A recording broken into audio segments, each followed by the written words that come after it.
He'll be wrong after. All right. So I have this theory when it comes to life, and I think I got it from Donald Trump or something. It was out of some book. I'm not really original, unfortunately. But this guy apparently says, and this is my theory too, that you're never really ready for anything. And we always want to be ready for stuff. We want to be 100% ready before we walk into any life situation.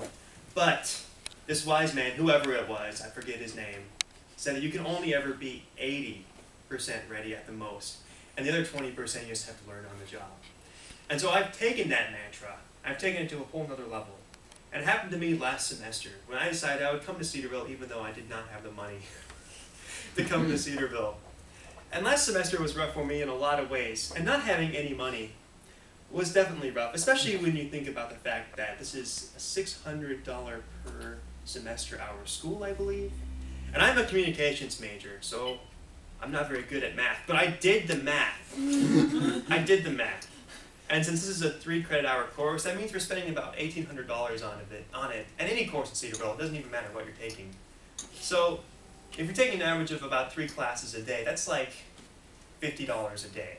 And like 50 plus 50 plus 50 is like a lot of money, especially when you add on room and board.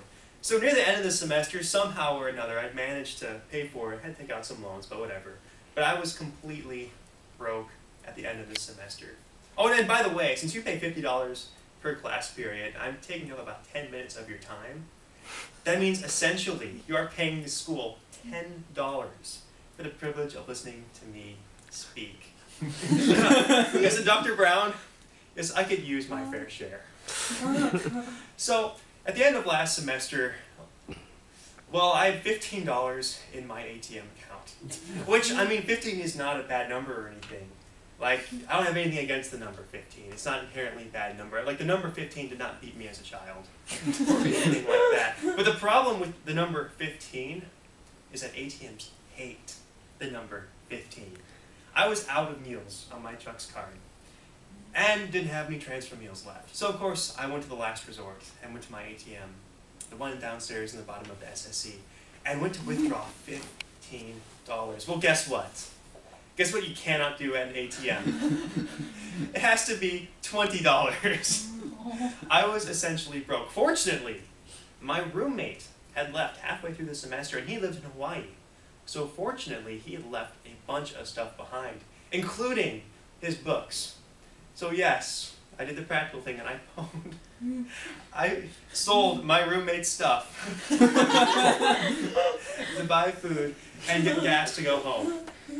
And the following summer, actually the last 2 summers of my life, have been crazy. And this is really where you're only 80% ready for anything comes in. I took some crazy jobs. I've taken some crazy jobs to pay my $50 per class period here at Cedarville University.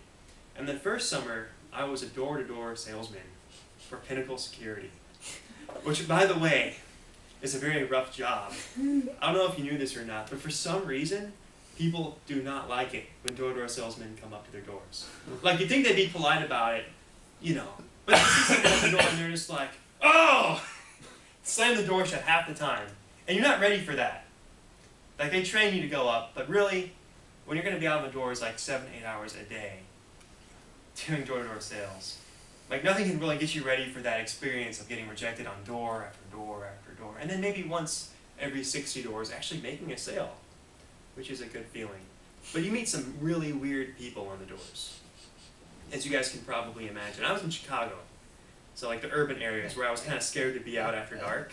So I would literally just take up residence in some random person's home after 8 o'clock for about an hour. But one of these strange people I met was Jesus.